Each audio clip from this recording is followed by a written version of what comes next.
اعوذ باللہ من الشیطان الرجیم بسم اللہ الرحمن الرحیم السلام علیکم ورحمۃ اللہ وبرکاتہ۔ کتاب 3 منٹ قیامت میں ایک روحانی اور عبرت آموز تحریر ہے کہ جو موت کے قریب کے تجربے پر مبنی ہے۔ بغیر کسی تمہید کے چلتے ہیں ہم کتاب کے پنوں کی طرف۔ آج انشاءاللہ کہ اس کتاب کی چوتھی آڈیو پیش کی جائے گی۔ 3 منٹ قیامت میں اللہ کی مدد سے چھپی ہے اور لوگوں کی بہت ہی اچھی پذیرائی ملی اور بہت سے لوگوں نے بتایا کہ اس کتاب کا ان پر بہت گہرا اثر ہوا۔ کئی بار مختلف محافل میں یا دوستوں سے ملاقات کے دوران یہ کتاب مجھے ہدیے میں ملی۔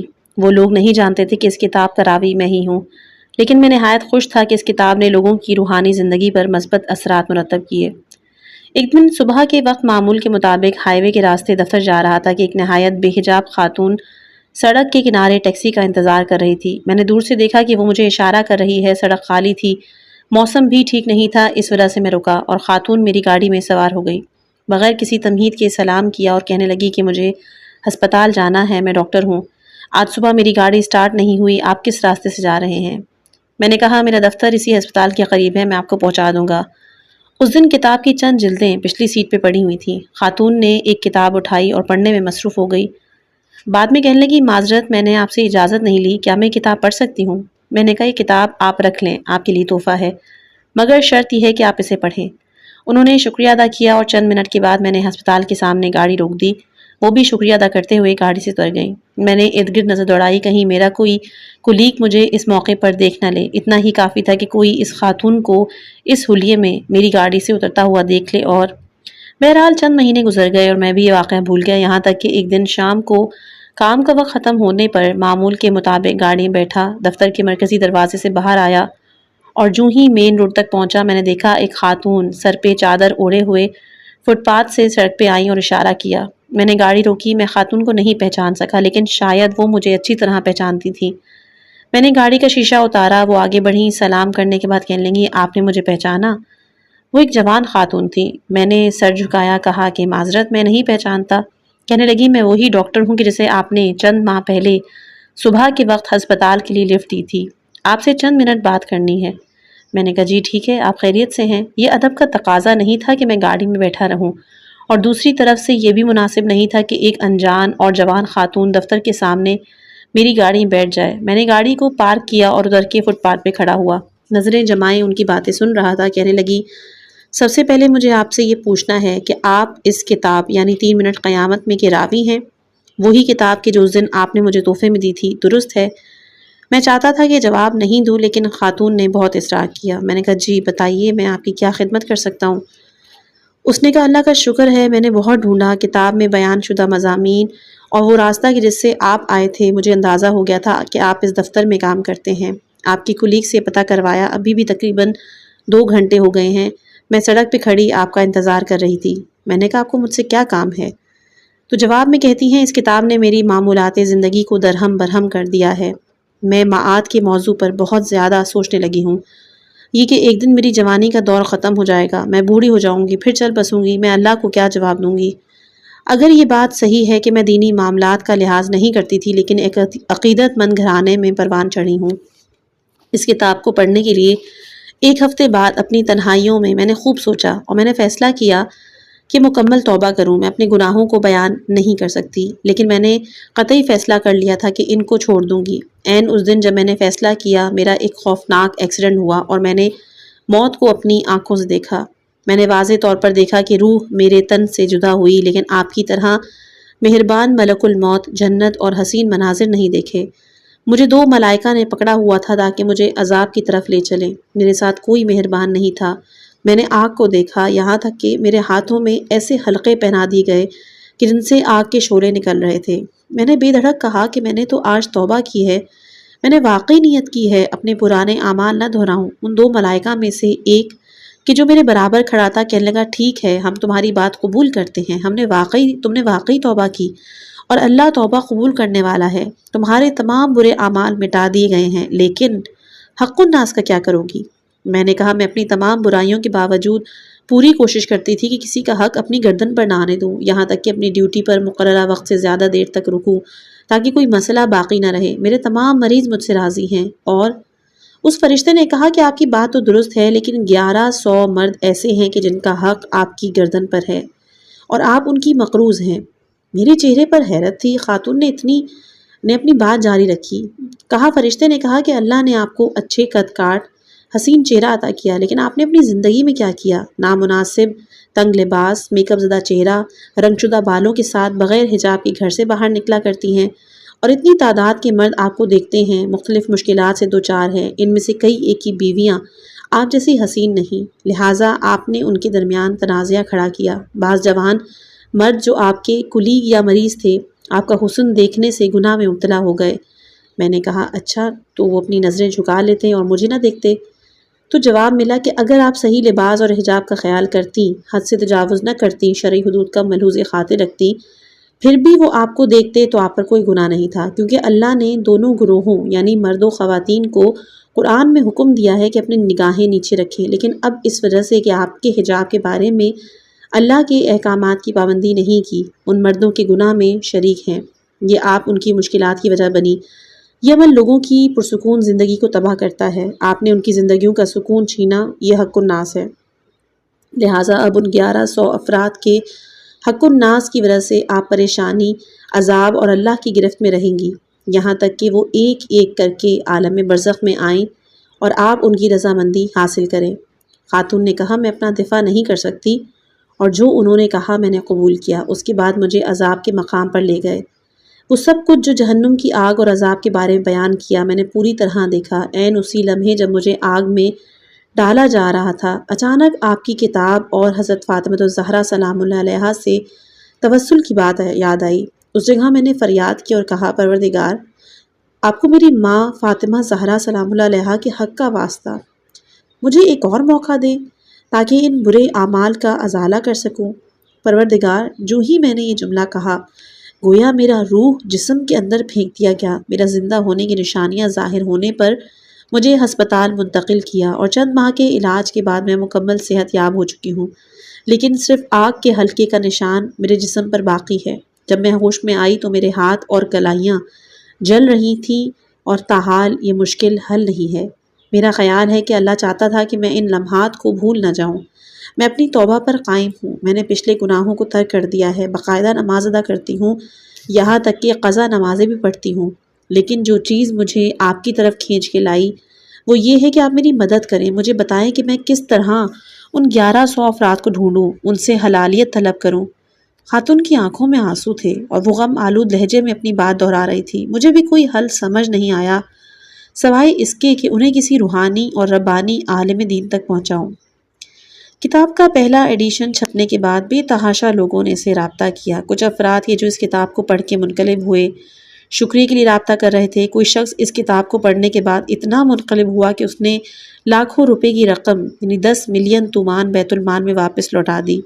یا ایسا نوجوان کہ جو غیر اخلاقی کاموں میں الجھا ہوا تھا، اب اس نے وہ تمام کام ترک کی اور اپنے والدین سے صلح بھی کر لی۔ لیکن ایسے لوگ بھی تھے جنہوں نے کتاب میں بیان شدہ موضوعات پہ تنقید کی۔ اس حوالے سے ایک عالم دین کے جو معاد کے بارے میں وسیع مطالعہ رکھتے تھے، انہوں نے اس کتاب کو اپنے علاقے کی مسجد اور لوگوں تک پہنچایا۔ وہ ہر رات کتاب کا ایک باب ممبر سے بیان کرتے اور پھر جوانوں کے لیے سوال و جواب کی ایک نشست ہوتی۔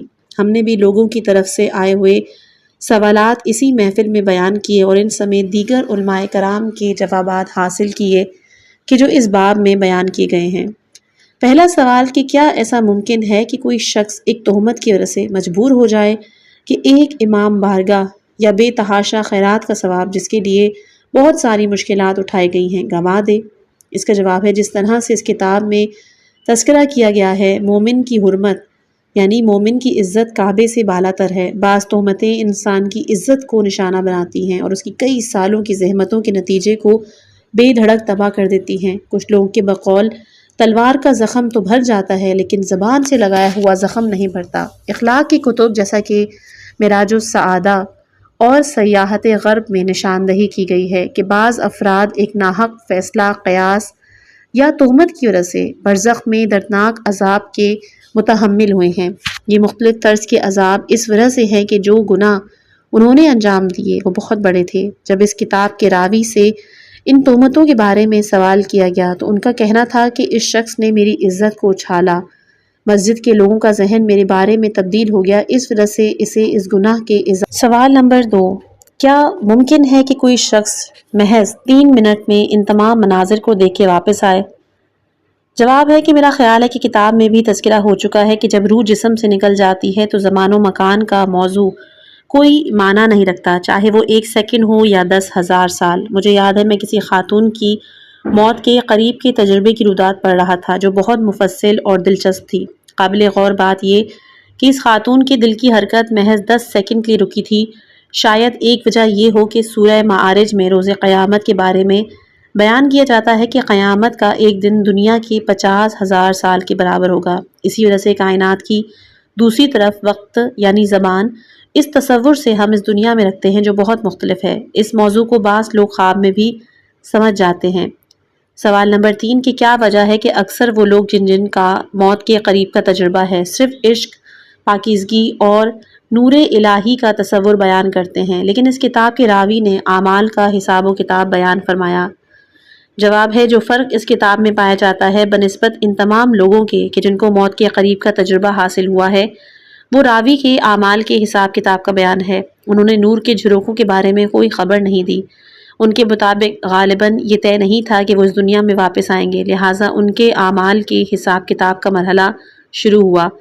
شاید اللہ تعالیٰ یہ چاہتا تھا کہ کتاب کے راوی کے ذریعے ہم اپنے اعمال اور انجام پہ غور کریں اور خواب غفلت سے بیدار ہوں، لیکن ان تمام افراد میں جو مشابہت پائی جاتی ہے وہ یہ ہے کہ واپس آنے کے بعد بے حد محبت اور رضائے الہی کے لیے خلوص نیت سے کام کرنے والے بن جاتے ہیں۔ ان کے تمام اعمال میں اللہ سے لو کی جھلک نظر آتی ہے۔ کتاب کے لکھاری نے بتایا کہ چند دن تک میں کتاب کے راوی کے دفتر میں حاضر ہوتا رہا۔ میں نے دیکھا کہ جو کوئی بھی کام کے لیے ان سے رجوع کرتا وہ اس کا کام پوری طرح انجام دینے کی بھرپور کوشش کرتے۔ سپاہی اور عملے کے ارکان ان سے خلوص دل سے محبت کرتے تھے کیونکہ وہ بھی مخلص ہو کر سب کے لیے محنت کرتے۔ جب میں نے ان سے ان محنت کی وجہ پوچھی، کہنے لگے ہمارے پاس ایک مختصر موقع ہے تاکہ رضائے الہی کے لیے بندگان خدا کی خدمت کریں۔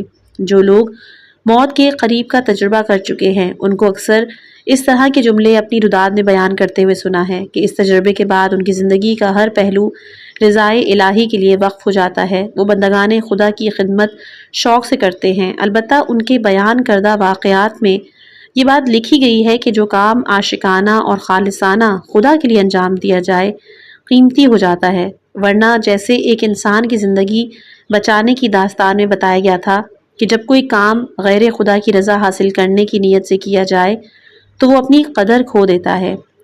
سوال نمبر 4 نامحرم سے واسطے کے موضوع پر انہوں نے بہت سخت انداز اختیار کیا۔ کیا وہ معاشرے کی صورتحال نہیں جانتے یا مغربی ممالک کی صورتحال سے بے خبر ہیں؟ کیا ایسا ممکن ہے کہ انسان کا کسی بھی صورت میں نامحرم سے واسطہ نہ پڑے؟ جواب ہے اچھا سوال کیا کہ اگر کسی گناہ کا معاشرے میں بہت زیادہ رواج ہو تو اس کا مطلب ہرگز یہ نہیں کہ وہ چھوٹا گناہ ہے یا سرے سے گناہ ہی نہیں۔ نامناسب لباس پہننا، آزادی کے ساتھ نامحرم سے رابطہ قائم رکھنا ان گناہوں میں سے ہے کہ جو انسان کی روزمرہ زندگی پر بہت برے اور سنگین اثرات مرتب کرتا ہے۔ موضوع بحث یہ نہیں ہے کہ آپ اللہ کی نافرمانی کر رہے ہیں یا نہیں۔ اگر کوئی شخص چاہتا ہے کہ اس کی زندگی میں ذہنی اور روحانی سکون ہو تو اس پر لازم ہے کہ اس موضوع کو اہمیت دے۔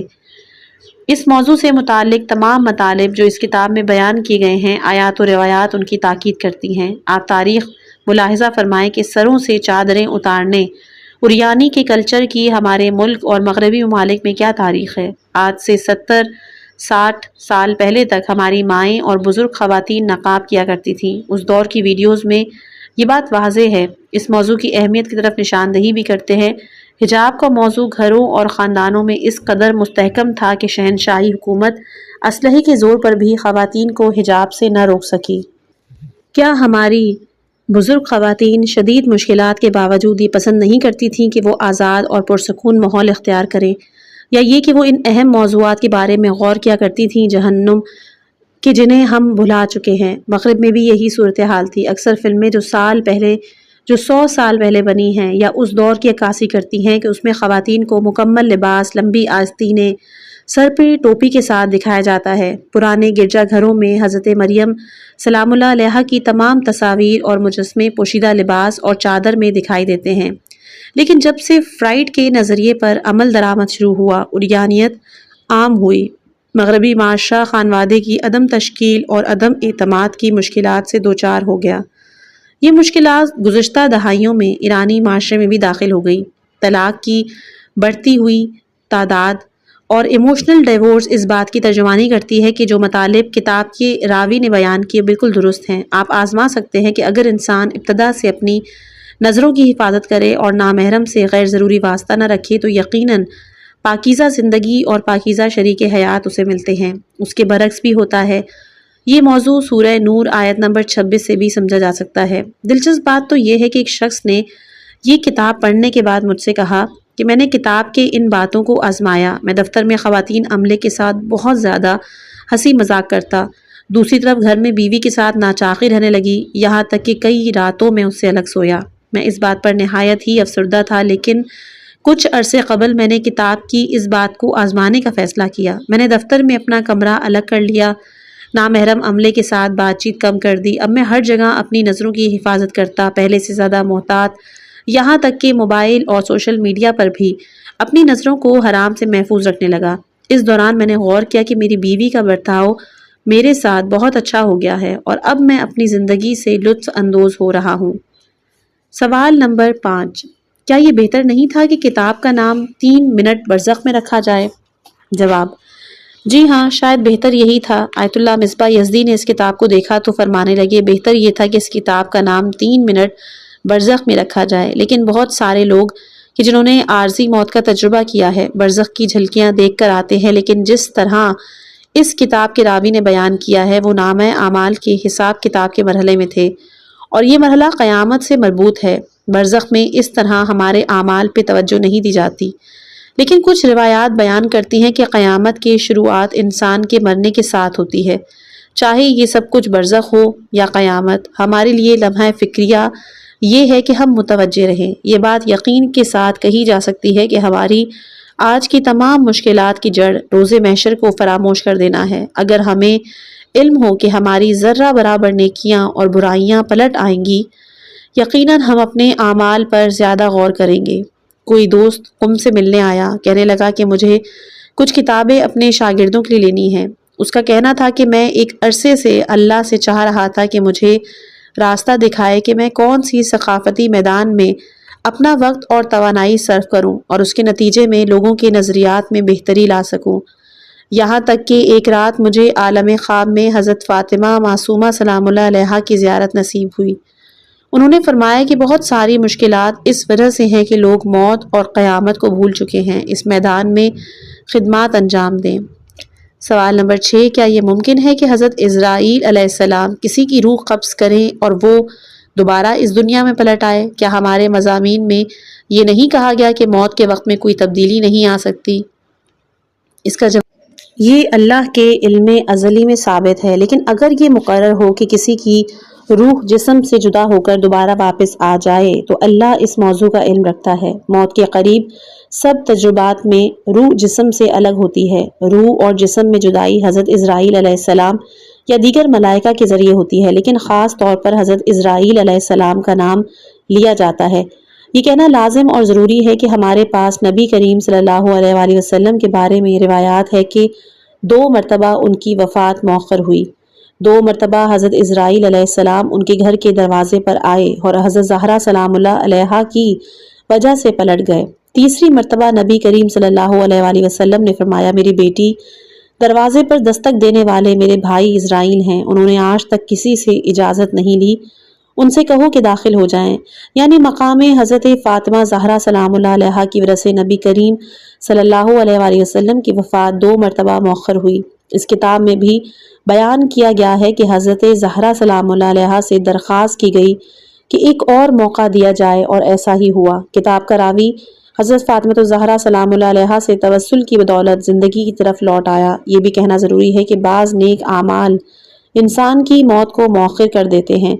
روایات میں ہے کہ صلہ رحمی اور والدین کی دعا سے موت مؤخر ہو جاتی ہے۔ عاق والدین اور قطع رحمی سے انسان کی موت جلد واقع ہوتی ہے۔ سوال نمبر 7، کیا انسان موت کے قریب کے تجربے کے نتیجے میں یہ سمجھ سکتا ہے کہ آئندہ وقتوں میں کیا واقعات ہونے والے ہیں؟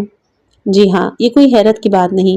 میں خود دسیوں ایسے شہداء کو جانتا ہوں جو شہادت سے پہلے اپنی شہادت یا اپنے قریبی دوستوں کی شہادت کے معین وقت اور تاریخ کو، جبکہ ان کے موت کے قریب کا تجربہ نہیں تھا۔ میرے ایک دوست ہیں کہ جو آئندہ وقتوں میں ہونے والے بہت سارے واقعات کو خواب میں دیکھ لیتے ہیں۔ انہوں نے شہید نیری کی نصیحتوں پر عمل کیا۔ شہید ایک خط میں کہ جو کتاب عارفانہ میں چھپ چکا ہے بیان کرتے ہیں، اگر چند دن گناہ نہ کرو تو حیرت انگیز حقیقتوں کو خواب میں دیکھ سکو گے، اور اگر 40 دن تک یہ عمل جاری رکھو تو بیداری کی حالت میں ان حقائق کو دیکھو گے۔ 40 دن کے عمل کے حوالے سے معتبر روایات موجود ہیں۔ موت کے قریب کے تجربے کے موارد کے جو ہمارے ملک میں رونما ہوئے ہیں، جو لوگ ان تجربات سے گزرے ہیں، اکثر آئندہ رونما ہونے والے واقعات دیکھ چکے ہوتے ہیں۔ کتاب آسوی مرگ اور بازگشت میں چند موارد پر توجہ دی گئی ہے۔ سوال نمبر 8، کیا ان تجربات میں اعمال کا حساب کتاب بھی دیکھا جا سکتا ہے؟ جواب ہے کہ اللہ تعالیٰ نبی کریم صلی اللہ علیہ وآلہ وسلم کو شب معراج میں آسمان پہ لے گیا، انہیں دکھایا کہ جنت و جہنم اعمال کا حساب کتاب کس طرح ہوتا ہے، تاکہ بشریت کو آگاہی دی جائے کہ کائنات کی دوسری صنف میں کیا منظر ہے، اور یہ کہ بعض لوگ موت کے قریب کے تجربے سے اپنے مشاہدات کو دوسروں کے لیے لکھ کر چلے گئے۔ کتاب سیاحت غرب اس بات کی واضح مثال ہے۔ اسی طرح بعض بزرگان کے واقعات ہیں، جیسے علامہ طباطبائی کو ایسی ہی صورتحال پیش آئی تھی۔ ایک جید عالم دین اپنے استاد سے نقل کرتے ہیں کہ ان کے استاد نے فرمایا، ایک دن مجھے زندگی میں موت کے قریب کا تجربہ ہوا۔ میں پلِ صراط سے گزر گیا اور جنت میں داخل ہونے سے پہلے ملائکہ کے سامنے قرار پایا۔ انہوں نے کہا، اللہ کے لیے کیا لائے ہو؟ میں نے کہا، اتنی ساری نمازیں پڑھی ہیں۔ انہوں نے کہا، تم بآسانی پلِ صراط سے گزر گئے، یہ تمہاری نمازوں کا ہی نتیجہ ہے۔ میں نے کہا، میں نے اتنے سارے روزے رکھے۔ کہنے لگے، پلِ صراط سے گزرتے ہوئے جہنم کے عذاب کا تم پر کوئی اثر نہیں ہوا، یہ تمہارے روزوں کا نتیجہ ہے۔ مختصر یہ کہ میں نے اپنے جتنے اعمال کا تذکرہ کیا، انہوں نے جواب دیا کہ اس کا نتیجہ یا تمہیں دنیا میں مل گیا یا تم ادھر پا چکے۔ اللہ کے لیے کیا لائے ہو؟ میں رو پڑا۔ میرے پاس کوئی ایسی چیز نہیں تھی جو دے سکوں، پریشان تھا، کیا کروں؟ میرے بہت سارے اعمال خالص اور محض اللہ کے لیے نہیں تھے، اسی وجہ سے میرے نامہ اعمال میں ان کا کوئی نام و نشان نہیں، لیکن میرے گناہوں اور غلطیوں کا حساب موجود تھا۔ اچانک میں نے اونچی آواز سے کہا، ٹھیک ہے، میں نے کوئی کام نہیں کیا، لیکن کیا میں نے اہل بیت علیہم السلام کی ولایت کو قبول نہیں کیا؟ کیا میں اللہ کے خالص بندے حسین علیہ السلام سے محبت نہیں کرتا تھا؟ کیا میں نے امام رضا علیہ السلام سے محبت نہیں کی؟ کیا میں نے حضرت زہرا سلام اللہ علیہا کی مصیبتوں پر گریہ نہیں کیا؟ ملائکہ میرے سامنے خاموش ہو گئے اور کہنے لگے، یہ ہم قبول کرتے ہیں، آپ کے اعمال میں نور کی ایک لڑی ہے جو کہ وہی اہل بیت علیہم السلام کی ولایت ہے، اسے ہم قبول کرتے ہیں۔ سوال نمبر 9، ہم نے سنا ہے کہ جنت اور جنت کی نعمتیں روز محشر کے لیے ہیں، کیا یہ ممکن ہے کہ کوئی شخص اس تجربے کے دوران اس انداز میں جنت کو دیکھ چکا ہو؟ جواب ہے کہ بہت سے لوگ جنہوں نے جنت کو اپنے تجربے میں دیکھا ہے، وہ برزخی جنت ہے، وہ جگہ کہ جو اس وقت موجود ہے، اس میں موجود مومنین کی ارواح اس سے مستفید ہو رہی ہیں۔ لیکن جنت کا مشاہدہ کرنا کوئی عجیب بات نہیں۔ نبی کریم صلی اللہ علیہ وآلہ وسلم نے شب معراج جنت کو دیکھا تھا، اور ہمارے کئی بزرگان کہ جو حیرت انگیز روحانی طاقت رکھتے تھے، عالم ملکوت میں سیر کرتے ہوئے جنت کو دیکھ چکے ہیں۔ علامہ طباطبائی، مرزا جواد، آقائے تہرانی اور دیگر علماء ربانی کے واقعات میں یہ باتیں موجود تھیں۔ شہید حمید کرمان شاہی کی شہادت سے پہلے ریکارڈ کیے گئے واقعات کی کیسٹ میں انہوں نے اس موضوع کی طرف اشارہ کیا ہے کہ وہ اس جیسے تجربے میں الہی جنت کا مشاہدہ کر چکے ہیں۔ انہوں نے اپنے بہت سے دوستوں کا نام لیا کہ جو ان کے ہمراہ جنت میں داخل ہوئے۔ انہوں نے ان لوگوں کا بھی تذکرہ کیا کہ جو کچھ عرصے بعد جنت میں داخل ہوں گے۔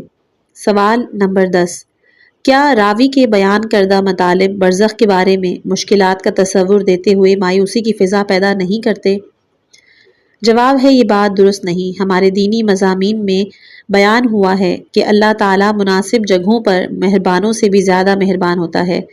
اس بات کو یہاں تک بیان کیا گیا ہے کہ اللہ کی بندوں سے محبت کے مقابلے میں ماں کی اولاد کے لیے محبت ادنا ہے، لہٰذا اللہ تعالیٰ نے توبے کا دروازہ اپنے بندوں کے لیے کھولا تاکہ اپنی رحمت کی نشاندہی کرے، لیکن دوسرے مقام پر اللہ تعالیٰ سخت سے سخت سزا دینے والا ہے۔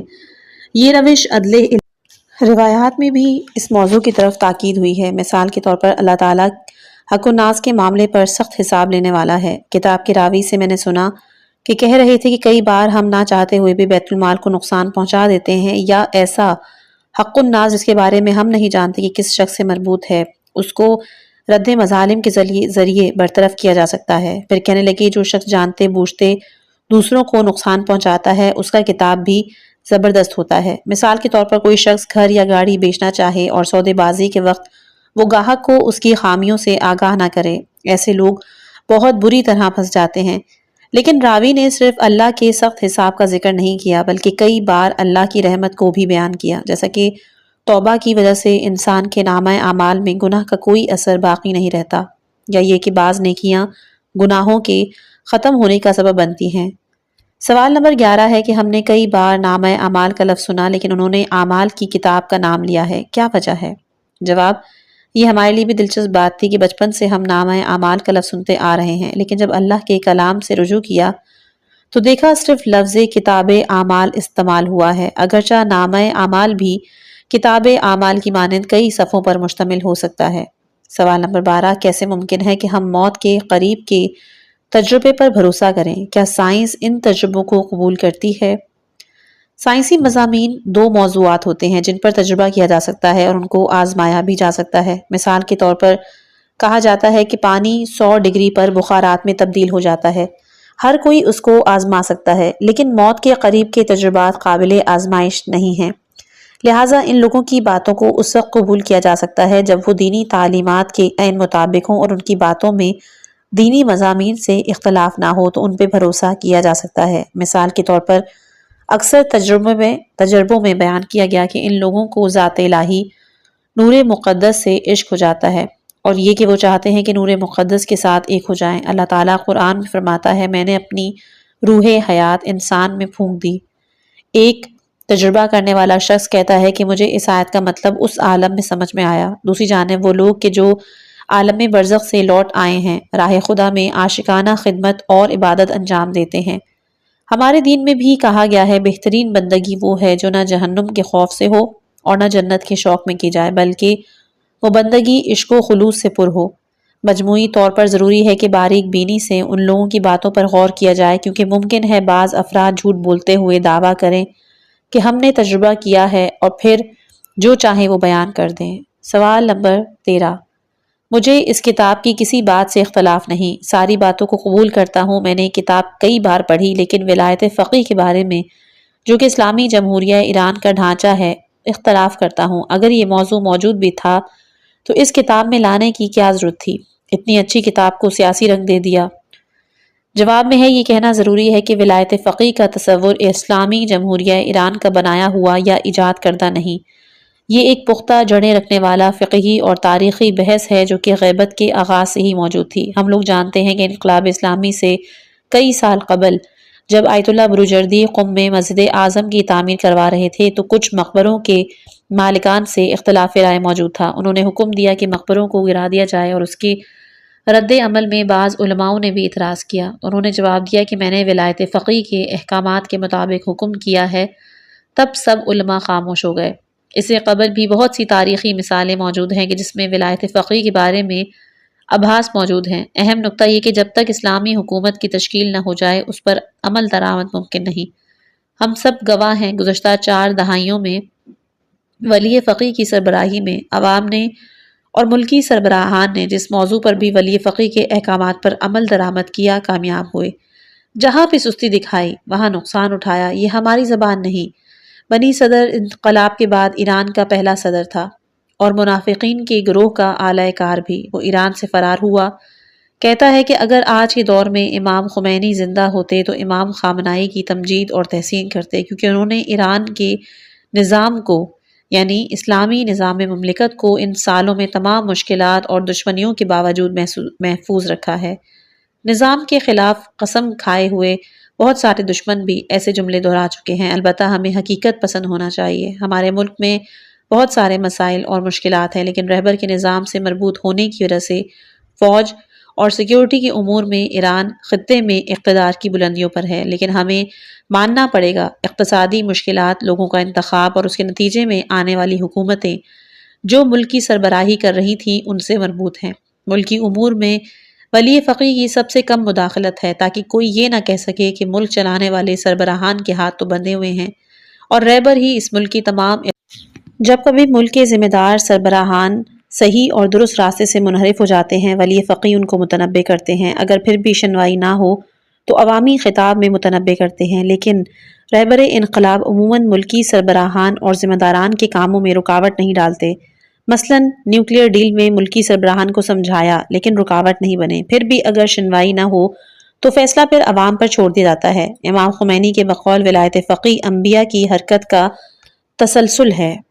اسلامی ممالک میں جہاں پر ولایت فقیہ کی حکومت نہیں، ہم دیکھ سکتے ہیں کہ کس قدر نازک صورتحال ہے۔ استکباری طاقتوں کا ان ممالک میں گہرا اثر و رسوخ ہے۔ مختصر یہ کہ ہمارے ملک کے اقتدار اور امن کی کمانڈ ولایت فقیہ کا موضوع ہے۔ خدا شہید ابراہیم ہادی کے درجات بلند فرمائے۔ سلام بر ابراہیم کتاب میں مصنف کہتا ہے کہ سن 2009 کے عاشور کے دن میں نے عالم خواب میں دیکھا کہ ایک ممبر سجا ہوا ہے اور تمام دوست حاضر ہیں۔ ممبر پر شہید ابراہیم ہادی بیٹھے ہوئے ہیں اور لوگوں کو نصیحت کر رہے ہیں۔ میں نے چاہا کہ ان سے انہی ایام میں انتقال کرنے والے مرجع تقلید کے حالات سنوں۔ ابراہیم ہادی بلند آواز سے بولے، اے لوگوں، پہلے سے زیادہ ولایت فقیہ کی اطاعت کرو، اگر کوتاہی کرو گے تو سخت نتائج سے گزرو گے۔ انقلاب اسلامی کے ثمرات اور شہداء کا خون رائے گاں چلا جائے گا، برزخ میں پھنس جاؤ گے۔ انہوں نے بات کو جاری رکھتے ہوئے کہا کہ ابھی اس وقت کسی عالم ربانی اور انقلابی مرجع کو عالم برزخ میں روک کے رکھا ہوا ہے اور پوچھ رہے ہیں کہ کیوں سن 1999 کے فتنے میں تم نے خاموشی اختیار کی، ولایت فقیہ کے رکن کی حمایت نہیں کی۔ معاشرے کے خواص کی خاموشی بعض اوقات خطرناک ہوتی ہے۔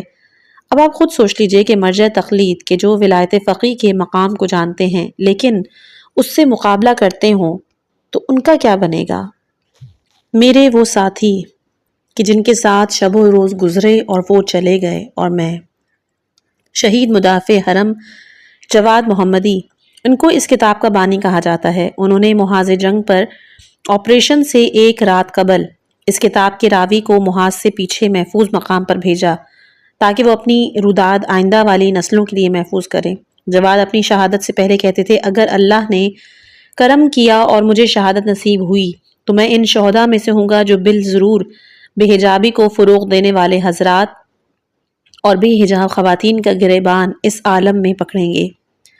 اس کے علاوہ اور بھی ان کے شہید ہیں، شہید عبد المہدی کاظمی، شہید مرتضی زارے، شہید سید یحییٰ براتی، شہید اسماعیل کرمی، شہید سجاد مرادی، شہید علی شاہ سنائی، شہید علی خادم۔ ان کی تصاویر آپ لوگوں کے سامنے حاضر ہیں۔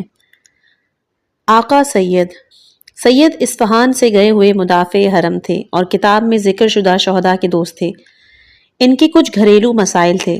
سب سے بڑا مسئلہ یہ تھا کہ ان کے بچے ولادت سے قبل فوت ہو جاتے تھے۔ تیسرے بچے کے وقت بھی یہی صورتحال تھی۔ ڈاکٹرز نے الٹرا ساؤنڈ کی رپورٹ دیکھ کر کہا کہ بچہ ماں کے پیٹ میں فوت ہو چکا ہے۔ کل صبح پہلے ٹائم بچے کو ضائع کروانے کے لیے آ جائیں، اگر اس سے زیادہ روک کر رکھو گے تو ماں کا بھی انتقال ہو جائے گا۔ سید بہت پریشان برہم بیوی کو گھر پہنچا کے باہر نکل پڑے، اپنے رب کے ساتھ خلوت اختیار کی، کہنے لگے میری بیوی مزید یہ برداشت نہیں کر سکتی، میں چاہتا تھا میرا بیٹا بچ جائے، امام عصر کا سپاہی بنے۔ پھر وہ شہید جواد محمدی کے مزار پہ چلا گیا اور شہید جواد سے کہنے لگا، یار تم بھی کیا ہمارے دوست ہو؟ کیا تم نہیں دیکھ رہے کہ میں کتنی مشکل میں ہوں؟ کچھ تو کرو۔ صبح جب ہسپتال جانا چاہ رہے تھے تو ان کی بیوی کی والدہ گھر پہنچی، کہنے لگی صبر کرو، ابھی میں نے شہید جواد محمدی کو خواب میں دیکھا۔ وہ مجھے ایک کاغذ تھماتے ہوئے کہنے لگے کہ سید کو کہنا تمہارا بیٹا اللہ کے کرم سے سالم ہے۔ انہیں یقین نہ آیا، ہسپتال جانے سے پہلے دوبارہ الٹرا ساؤنڈ کروایا اور سیدھا اسی گائنیکولوجسٹ کے پاس لے گئے۔ ڈاکٹر نے کل کی اور آج کی رپورٹ کو ایک ساتھ رکھا اور دیکھتی رہی، کہنے لگی ان دونوں میں تو کوئی ایک رپورٹ ضرور غلط ہے، لیکن وہ نہیں جانتی تھیں کہ اللہ تعالیٰ شہید کی دعا سے ماں کے پیٹ میں موجود بچے کی تقدیر بدل سکتا ہے۔ اب کچھ عرصہ ہوا کہ یہ ننھا سید پیدا ہو چکا ہے، لیکن یہ کہتا تھا جس وقت جواد محمدی شہید ہوا ایک عرصے تک اس کا جنازہ لاپتہ تھا۔ میں کسی کام سے آیت اللہ ناصری کی خدمت میں حاضر ہوا۔ میں نے ان کو شہید جواد محمدی کی تصویر دکھائی اور کہا آقا جان دعا کریں اس شہید کا جنازہ واپس آئے۔ آیت اللہ ناصری نے مسکراتے ہوئے فرمایا اس شہید کو لمحہ شہادت امام زمانہ عجلہ فرجہ شریف کی طرف سے خاص عنایت ہوئی ہے، ان قریب اس کا جنازہ واپس آ جائے گا۔ کچھ عرصے کے بعد شہید کا جنازہ واپس آ گیا۔ یہاں پہ لکھاری لکھتے ہیں کہ میرے والد کئی سال سے تہران میں مجالس اہل بیت علیہم السلام میں خادم تھے، ساری زندگی اپنے مولائی نوکری میں گزاری۔ سن 2020 کے ماہ رمضان میں انتقال کر گئے۔ مجھے خبر نہیں تھی کہ عالم برزخ میں ان کی کیا صورتحال ہے۔ کسی رشتہ دار نے خواب میں کوئی حسین جوان دیکھا جو کہہ رہا تھا کہ اپنے والد کے لیے پریشان نہ ہو، وہ اعلیٰ علیین میں امام حسین علیہ السلام کے حضور ہیں، وہاں پر بھی دنیا کی طرح مولا کے مہمانوں کی خدمت کرتے ہیں۔ پھر کہنے لگے میں جواد محمدی ہوں، شہید مدافع حرم، آپ نے میری تصویر کتاب میں دیکھی ہوگی۔ الحمدللہ رب العالمین۔ آج کی ویڈیو کا اختتام کرتے ہوئے ہم اللہ تعالیٰ سے دعا کرتے ہیں کہ وہ ہمیں اپنی رضا کے مطابق زندگی گزارنے کی توفیق عطا فرمائے اور ہمارے گناہوں کو معاف فرمائے۔ اگر آپ کو یہ ویڈیو پسند آئی ہو تو لائک اور سبسکرائب کرنا مت بھولیے گا، اور اپنی دعاؤں میں ہمیں یاد رکھیں۔ والسلام علیکم ورحمۃ اللہ وبرکاتہ۔